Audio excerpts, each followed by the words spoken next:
nothing wrong with me being flat today. I don't have to be up and about, and as long as I can move on from that and have another crack tomorrow. So I think, but also too, because I've got the right network around me and the right things in place, it does enable me to do that. Whereas if I guess I've got a lot of things that aren't quite going right and I've got to fix up, then it makes it much more challenging. So it's one that me and my physio speak about a fair bit and we joke about, and I remember saying to him the other day, he was like, "How you going?" And I was like, "This isn't for ACLs, I'm fine." Yeah. So I think there's that perspective as well, I guess, that you can put it back in, and there's still no doubt the frustration there. Like I was having a really good season the first 5 weeks of the year, and I had a lot of goals that now I won't achieve.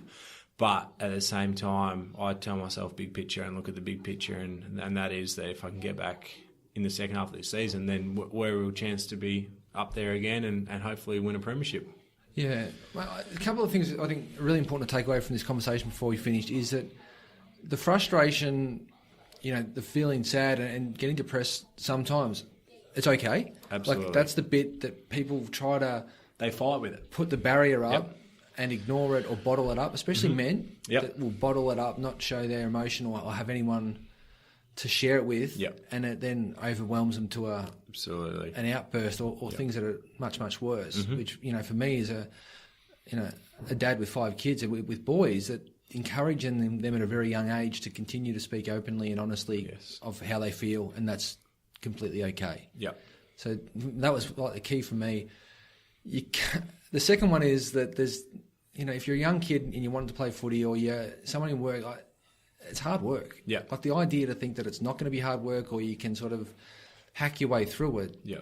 It's not right. It's exactly. It's not true. Yeah.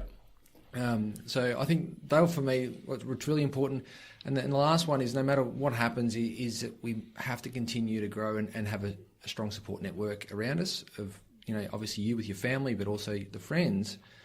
But working on that, continuing to work and grow those support networks and relationships become really imperative, not just to getting through a tough time, but to performance. Absolutely. So anything before, where can we, the website, is it MTMF? It is mtmf.com.au. Yep.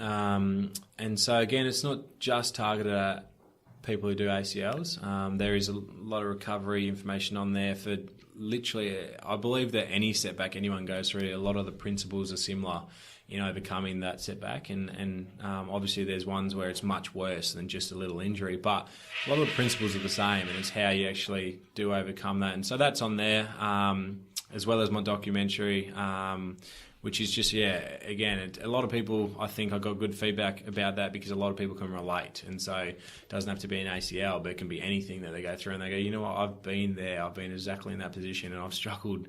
And so I understand what that feels like. Well, for me, Menzel, it was real. Like it's a real documentary of what happens every day to people that get injured. Yep. But I think there's even a part of that, even, whether you're a leader or even if you're not injured at the AFL, people... the fans don't always see the hard work that goes into that. Like it's not all glamour and it's not everyone just kicking the footy all day. That there's a lot of shit you have to do to get to that spot. So that becomes really important. And I love the active where, even if you're not injured, but that ability, affirmations and just to continue to keep you true to your path and on your purpose. It's just the reminder around being, toughness and fortitude are just great reminders to wear to continue on your path to be more authentic. Yeah, absolutely. And it's a lot of people who either watch my documentary or sign up for the ACL plan and go, I just bought a jumper because it just reminds me of that I can overcome this. Yeah. And I'm like, it's really cool that can be the message that we can send to people. And it is as simple as that, but it is. It's telling yourself why you actually want something and how you're gonna get there. So we'll keep developing that, and we are developing a new range at the moment, which is actually really exciting to be able to do that and pick different things. And I guess for me, it's something that I never thought I would do. So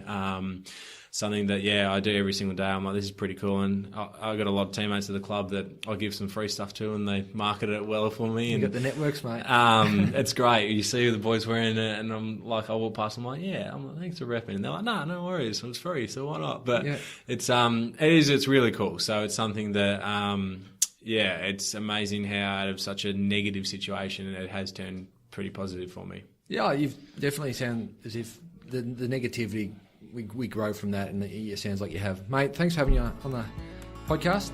Enjoyed it. No worries at all. Thanks, Lee.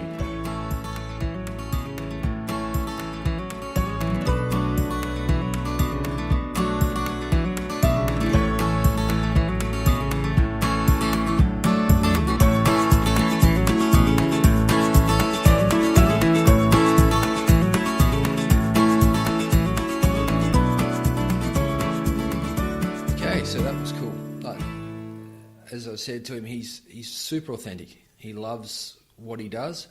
Obviously when you grow up with 5 other brothers, you get grounded real quick, and he is. I remember when I first met him, when I was coaching a football club and he was coaching the under-12s, I was coaching the under-14s and I was coaching the under-16s, and I had some interactions with him there, and I couldn't believe how nice he was, how much time he had for all the kids and all the parents that wanted to talk to him, and they wanted to talk about the knee, and he had time and space for everyone, and you have that when you've got 5 brothers. You need that grounding, that humility. So that was awesome. I love his journey and I wish him well. I hope you got some great things out of it, and stay tuned. Next week's a really cool one, so we'll talk to you then.